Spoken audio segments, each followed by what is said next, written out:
Hi guys, and welcome to today's podcast where I'm joined by the better looking half of the Drinkwater. Well, not I know there's another brother there, but in the SEO industry, the better half of the Drinkwater family, which is Mr. Phil Drinkwater, the brother of the infamous Andy.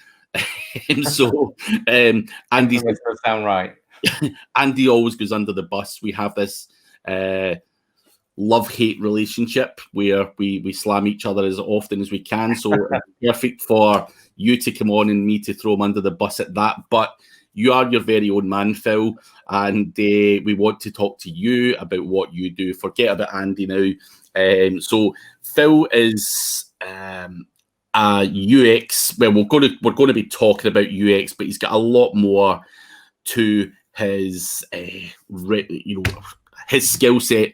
History, So, Phil, for anyone who doesn't know who you are, what you do, and a bit about your background, can you tell us just roughly, what you've done and what you're doing just now? Yeah, and so years ago, I used to be a programmer. I actually used to write computer games. So that was my original background. I have a computer science degree. I used to do a lot of graphics and 3D stuff and all that kind of stuff on PlayStation and things. But we started a business, my brother and I, about 20 years ago now. And I had to learn to program web stuff. And then we didn't have any traffic. So I needed to learn SEO. And this was in about 1999 when it was keyword density and all that kind of stuff. And then about 5 years later, we actually worked with an SEO company. He said, "Oh, do you know, there's this thing you can do called split testing where you can send one type of button color, for example, to one set of audience and another one to another, and you can try different wording out and stuff like that." I was like, this is amazing. This is going to make a real difference, because obviously, in the end, all that really matters is how much conversion you get. So you start here with this amount of people seeing you in Google, and then you lose people as you go along the website, and you convert this amount at the end. Well, frankly, you could. It's hard to go and get sometimes some extra traffic. If you can make a big difference to your conversion rate, that can be a massive bonus to a business. So that's kind of where I guess I've kind of come from. I do some kind of bits of design and things as well, and not quite so much, but certainly UX and SEO are fascinating topics for me. So you've obviously done that for many years, obviously, starting out in the very early days, and obviously built up a business, and you've done probably thousands, if not tens of thousands of tests over that time, as you would do. And I'm sure things have evolved massively from say 2005 to 2020, including some of the software and stuff that you can do to help you make those decisions. And that's something I want to talk to you quickly about before we go into a bit about the kind of UX and stuff. So for me, as I said to you prior to coming on here, there's certain guys out there who call themselves UX guys, if you like, and I've questioned them. I've had a beer with them and stuff, and I'm like, so talk to me a bit about what you do and UX and all that. And listen, I have the massive amount of respect. I understand that user experience is vital. I'm not a creative guy. I'm not a guy that studies UX the same way that you guys do. But what I wanted to hear from this guy was like there was data behind the decisions, and not just because his cousin's brother said that red buttons are better. That was his next set of testing, if you like. So, and I think for the general public, they see UX and they kind of understand it, but they don't. But I just want to dig a little bit deeper on what makes you make these decisions. What sort of test goes on? What sort of tools are you using? Is it heat maps? Is it the likes of VWO or whatever else? So I obviously don't give away your solid secrets, but just so that the general public know that there is data behind it. There is, and in fact, the biggest issue I think in people that have maybe not done a lot of UX is that they actually interpret the data wrong. So first off, the most important thing is that if you're doing what I think we're calling a split test here, you mentioned VWO, which is Visual Web Optimizer. That's one of the tools that's been in the industry for a long time. Optimizely is probably the other one, which is very well known. Although Google have their own platform, Google Optimize, which is completely free and really actually very good. So in terms of data, what you're really trying to find out is if I show this page or this change to 50% of my audience, say, and you show the original, what's called the control, to the remainder, how many conversions do you get on each of them? One of them, in theory, if it's a good change, will start to outperform the other one. But what happens quite a lot is people misunderstand when we're talking about split testing how much data you really need. If you've got one test down here running at about a 3% conversion and another one running at 90% conversion, which will never happen, by the way, but if you were to do it, well, this one would be really bad. And you definitely should implement this one. So if you've got a case like that, you might be able to get an answer with only 30 or 50 conversions for each of them. But that's not normally the case. What you're really working on is something that's much closer. Maybe there's a 10% shift or a 20% shift or something of that kind of order. And for that, to be able to confidently predict that you've got a winner, you need a lot more conversions. And the common thing that I see, within the industry is people say, oh, I've got this win. And then you say, how many conversions did you get? And what was the difference? And they say, oh, I got 3% conversion improvement. And I did, 70 conversions. And I'm like, I actually did what's called an AA test, which is testing no change. Mm-hmm. And I did that over 4,500 conversions. So not page views, actual conversions. And the software predicted about a 3% increase for one of the changes that was exactly the same as the other one. So split testing, you need a good amount of traffic to be able to confidently predict what's really won. Or you need a test which is quite different in terms of its conversion. So I always say to people, don't go and test something like, a couple of tweaks of words in something. You need something that's going to really fundamentally change the way that the user is going to react. So, for example, I did a test I think this is about 10 years ago. We were actually doing a bit of affiliate and sending traffic to another site. And there was a very obvious piece of text, a little panel in our listings on our site. And it said, go and click here to do XYZ action. And that's just a very obvious request to go and do something. And I changed it to something, it was something like, what's the question, Q, what's the best way to use the next 2 minutes? Answer, go and, upload your thingy to here. And that resulted in a 200 and something% increase.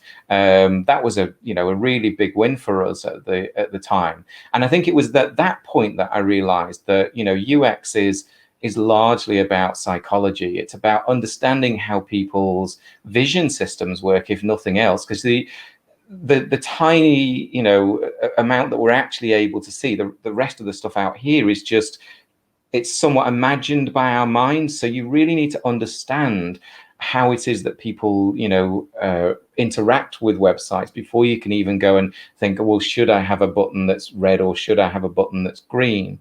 So there's a lot of kind of complexity in that. But coming back to the data point, absolutely, you're right. It's really important that what comes out of this is something which is some data which proves something and mathematically proves it. It's not just I got a 3% uplift for 50 conversions or something like that.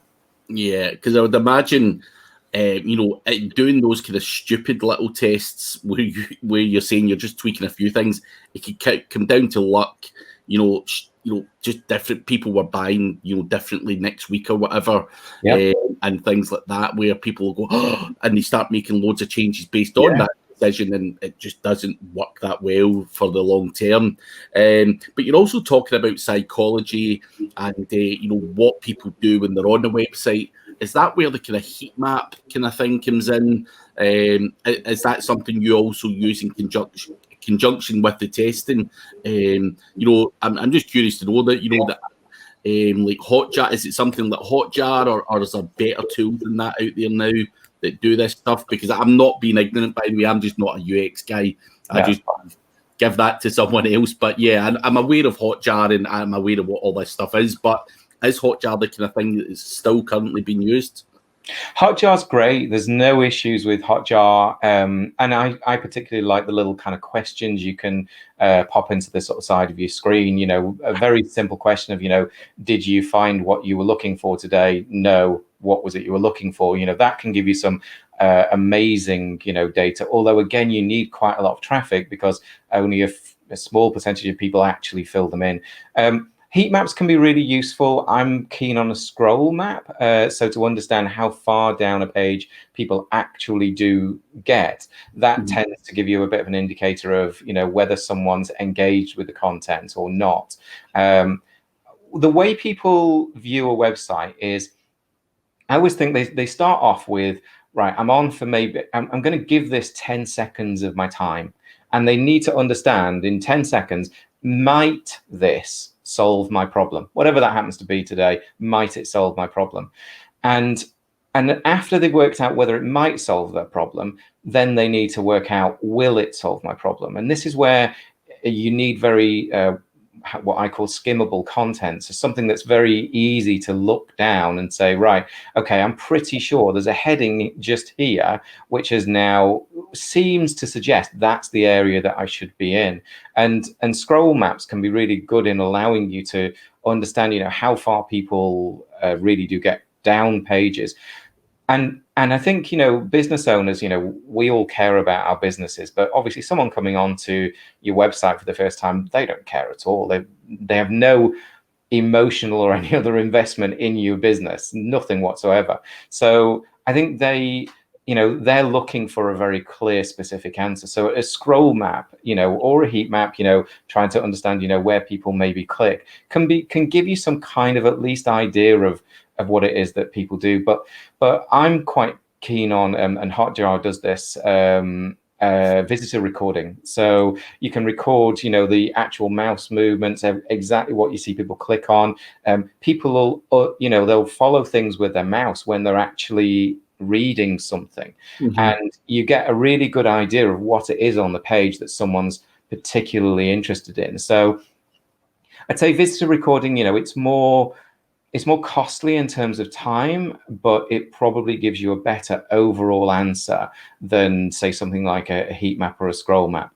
Heat maps and scroll maps can be really good at giving you a vague idea, but when you really want to know, how are people using my website? What are they really doing? Are they just scrolling backwards and forwards and just, is their eye never landing anywhere at all? And then they bounce off. That can give you a lot more effective data.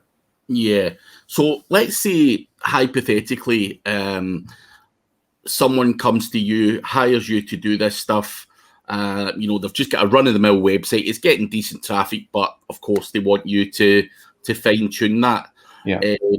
So are you having to actually sit and watch all of this stuff yourself, or is there something out there? Because you're talking about recordings of what customers are doing and stuff like that. Like, do you physically sit and have to watch this stuff? Is that why it takes so long? Yeah.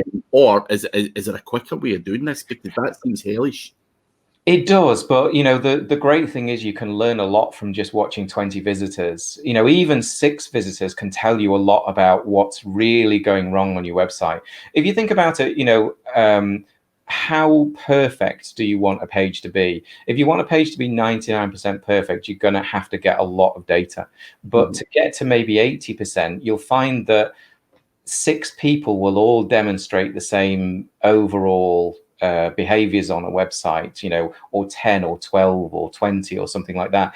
And so I would say, trying to understand, if obviously we do a lot of SEO as well, and you have to think about search intent and saying, well, if someone's searching for, I don't know, dog walking, what do they really mean? And how can I match that, from the page's perspective? Going and having a look at, even 20 people physically using that website and seeing what it is that they're interested in, what sections they seem to be reading, what messages they seem to be reading, or maybe if they're just scrolling up and down and then bouncing off, that will give you a lot of data to go after. But the starting point with all of this really has to be users. And business owners are particularly bad at being objective about their own websites. It's like, your baby, it's like, I've worked so hard on this, I love it, I worked so hard on it, and they don't want to change anything. They're like, no, this is definitely right. But visitors, they don't care about that. So the starting point really has to be some kind of visitor data, some kind of visitor information, whether that's a Hotjar poll or whether it's something from recordings. Or I like to get new users physically in front of a website and watch them use the website, maybe ask them a few targeted questions. I don't want to break their flow too much, but I want to understand what's in their mind when they're doing something. Now, you don't get that from a recording. You have to infer it somewhat. But the goal with all of this is to try and generate some kind of hypothesis. People are, for example, a hypothesis might be people believe your website should be X, but it's actually Y. So fundamentally, they think your website is something other than what it is. And that might then be a case of like, well, we need to have a really good kind of clarifying message at the top to say, we do this, this is exactly what we do. If that comes out of some visitor sessions, then or recorded sessions or whatever it is, then you can go and say, right, okay, let's go and work out how we can go and test and see whether some changes can go and improve that. And as I say, for me, trying to get a page to 99% perfection, maybe that you would look at that at the very, very highest, enterprise level, that, if you've got literally billions of pounds in the bank, but you can do a lot. You can get a page to, 80% effectiveness with, just a few users and, a few hypotheses and a few tests. Interesting. I want to touch on one thing, and then I'm going to go back. So you identify this website, and it's it needs some stuff changed. The messages are not right, and maybe the structure's not quite right. Is that something you do I'm assuming it's something you do as a service? You can do the whole lot. You don't have to. You're not just reporting to a guy saying, "Go away to your developer and get this stuff sorted." That's something you can do hands-on. In terms of making changes to the website?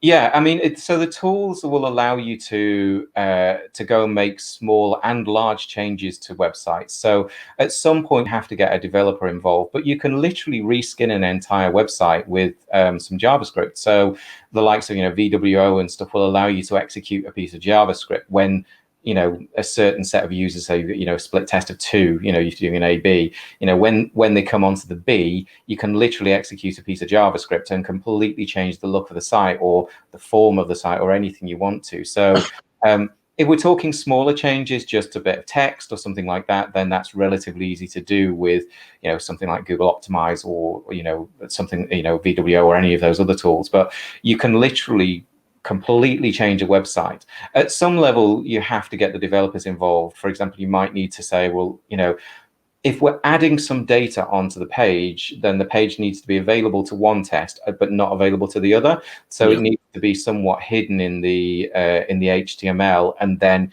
a piece of JavaScript add that in, or those kinds of things. But yeah, I mean, you can do enormous tests, in terms of huge changes of literally the entire look of the website if you want to. Yeah, no, interesting. Now, I want to go back to something you said there. You're going to have web owners, probably someone like me, who absolutely loves their website, even though it probably looks like a piece of crap. You love your website. What do you do? Like, is there certain customers you just simply can't work with? If a guy says, like, listen, Phil, I get what you're saying, but that's staying. That I don't care what you say. That picture of me, for example, on my homepage, you might see, Craig, everyone's scrolling away when they're looking at your ugly mug. And I'll be like, Phil, you're onto plums. Like, I love myself and I'm staying there. I'm not changing that. To hell with what you're saying. Is there a point where you just say to guys, listen, guys, I can't work with you. You're not prepared to listen to these changes? Or how do you deal with that? Like, are there guys like that out there? Because I know there has to be guys out there that are saying, like, you're not doing your job properly. They're going to tie your hands behind your back in terms of demands and stuff like that. And how do you deal with that? Like, how do you overcome that? I mean, there's only so much you can do to change someone's mindset. If they have a very kind of, I suppose you could call it ego, point about their website, then that's fine and that's their choice.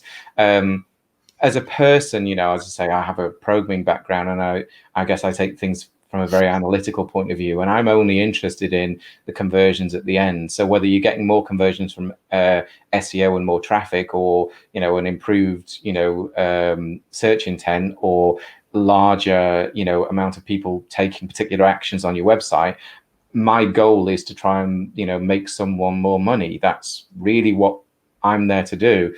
Now, if they're there to effectively stroke an ego or something, then I don't know, at some point there has to be a decision made. Look, which one do they want? Do they want more money, or do they want to have their, a picture of them on their website? But there's normally, I would say with most businesses, there's probably some level that they won't go to. And I think that's fine as well. So like someone might say, look, we've had our logo for 20 years and the market knows our logo, and I understand it doesn't look that great, but the market knows. I think if people were to knock back every idea that, that came out, I think that would be very difficult at that point. But certain types of site, I think, are also probably a little bit easier, to work with, like e-commerce and stuff. You have a very, very clear path through the site, and it's probably a little less emotive for people, a bit less emotional. Sometimes, I mean, if you had someone who, I don't know, you had someone that was a coach or something, it's them they're selling, and it might be that, even though the data would suggest that there might be a shift that they could make, they might go, that's just not me anymore. So I think you have to work with people to kind of a reasonable level and say, well, do you know what, that you're not comfortable going past that, we'll not go past that. But we've got to be able to do something. So get back to just a general customer. Someone comes to you, and we all know that most website conversion rates will always be fairly low anyway, just with the volume of traffic. I'd be curious to know, and I know you can't give an answer, it's going to be, it depends on the website, but what kind of jump does someone expect when they hire a guy like you? Is it 2%? Is it 5%? Like, what's the industry standards of jumping conversions after hiring a guy like you to do testing for like 6 months, something like that? What jump are we expecting? I mean, it depends. We hear that a lot, don't we? I'd say, within a relatively small amount of time, I could probably give an idea. But, most sites, I'd be surprised if you couldn't get maybe an extra 50% out of. It's probably that kind of order for an average site. If a site hasn't been updated for a long time, as in if it's looks like it's 7 or 8 years old, my view at that point is that you start to lose trust with the users immediately. They come on your page and they go, I don't trust this site. It looks too old and old-fashioned, and they'll immediately bounce off. At that point, a whole site redesign might give you like a 200% uplift or something. But if people have been working on the site more recently, I'd say something like a 50% improvement might well be possible. But I think it's also key to understand what are the metrics that people really want to focus on. So this is something that should always really happen at the start. So are we looking to increase, if it's an e-commerce site, the average order value? Are we looking to promote products which are, have more profit? Are we looking to, have the most expensive products, there? Are we trying to, promote upsells? What are we really trying to achieve? Is it dollars at the end, or is it conversion? Sorry, is it, you know, leads, or, you know, what is it we're really trying to achieve? And I think that's where it, you know, can be quite tricky, really, for, you know, for UX people. I think it's really important to understand the business that you're working with and what really makes them money. And I think this is one of the key things that people often miss. They'll just say, oh, you know, my goal is to increase leads for you. Well, actually, you can increase leads, but lower the quality of them. And then someone's just spending, you know, an amount of time sending, you know, proposals back that aren't even relevant. So at the back end, really, what you're trying to achieve is normally more profit for the business. That's what you're really wanting to get to. So, you know, a question really should be, well, what drives profit for you? What gets you the most profit? I think that's really important to understand. No, that makes total sense. I think, yeah, it's all about the profit for anyone. I think you could basically call them a liar if they said otherwise. Absolutely. What businesses are there for? But obviously, you've seen these websites, and you know you're now doing more and more of them. I know you previously done it for your own business, you know, thousands of tests. Yeah. But what I want to try and understand is, you are seeing a lot of websites out there. Can you give us like even the top 3 things that you see that are common across loads of websites? I know one of them would probably be copyright 2017 or something at the bottom of someone's website, which then goes back to you saying you potentially lose trust. Is there like a top 3 things that you see in everyone's website that they can go and change today on their own website to help things? What, just even if it's 2, 1, whatever, just give us a couple. It'll probably be a little more than 3, to be honest. So the key ones, the key things that's always missing from a website is a very, very clear message of what they do. It's amazing, you know, the amount of websites you go onto and they're just not clear fundamentally what they do. So someone comes onto their website and, you know, there'll be lots of text and, you know, maybe some images and stuff. And what's missing is just, we do this. What you wouldn't literally say the we do, but, you know, this is what we are. This is what we do. Second to that, I'd say some kind of value proposition. So something that says like, well, we're delivering, yes, we do this, but we're delivering you value because of this. And especially that's important to differentiate yourself from, you know, your competition. If someone, you know, goes back and starts having a look at, you know, the alternatives, you want to stand out, at least to a portion of the audience, as like, well, that one said they did something that seemed very relevant to me. I also think that, you know, a very, very common thing for people who've maybe built their own websites is poor headings and also very long line lengths of text. You know, in the visual design world, typically, you know, you would suggest that lines of maybe 13 words or something like that is a good average. But you'll see these, you know, these 20 or 30 word long lines that people just don't read. They just won't read that at all. And yeah, coming back to the headings point, you know, trying to make some text nice and skimmable, and just so if someone comes on and they've got a very specific question, maybe it's a blog post, for example, you want to make sure that they can get to that.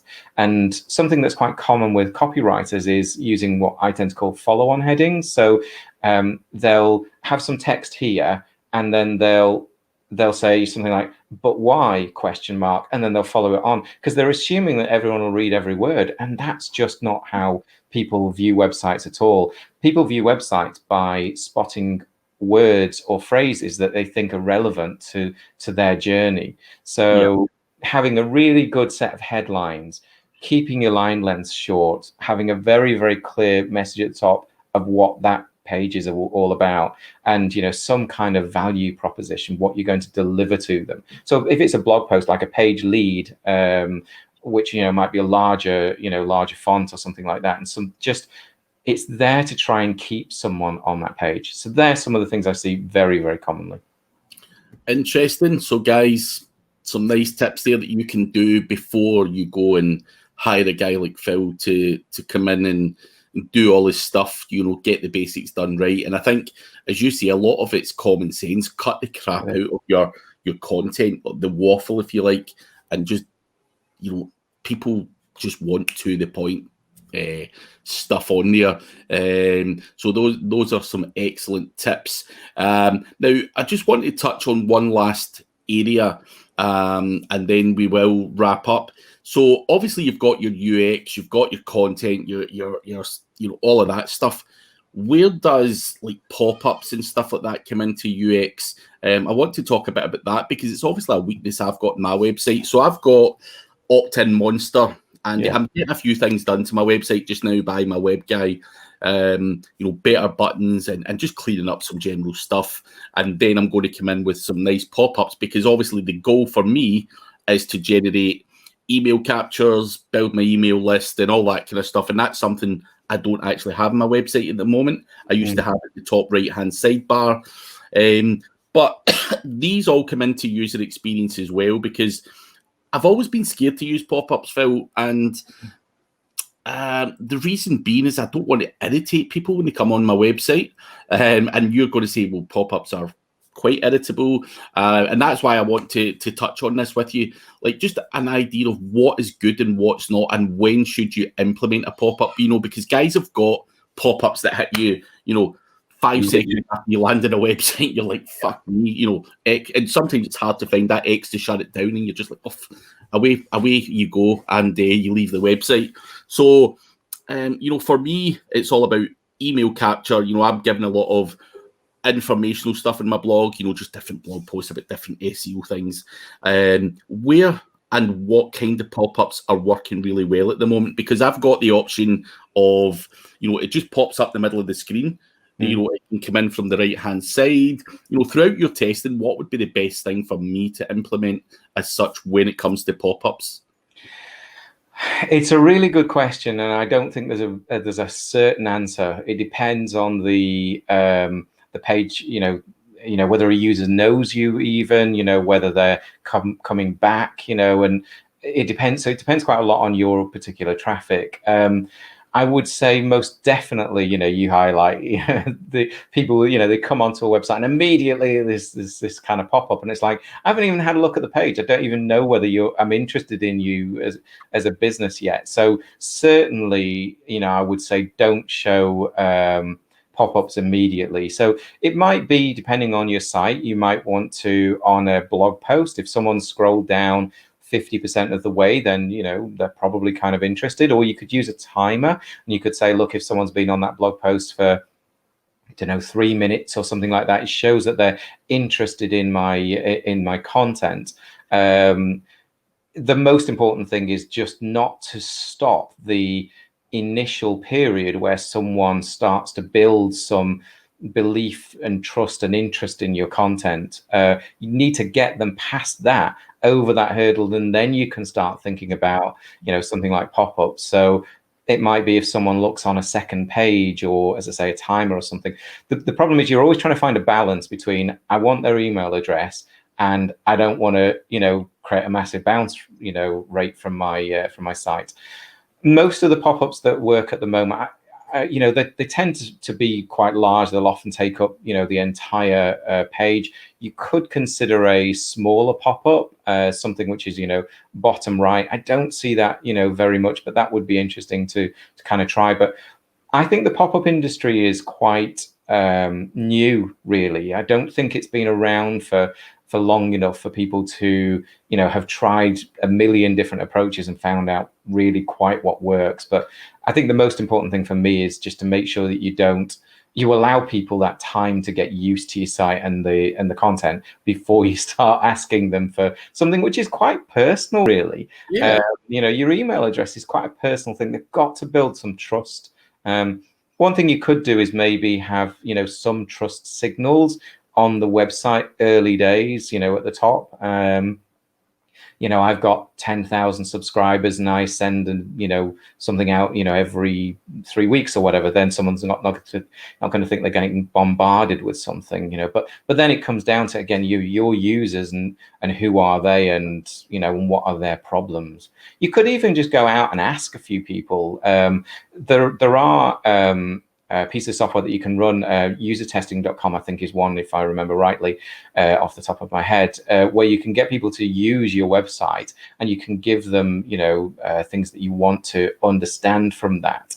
And if you think about things from the user's perspective, you can, hire these people effectively for, not too much money, and get them to have a look at at your website, and how, the whole journey really, as someone comes in from Google, for example.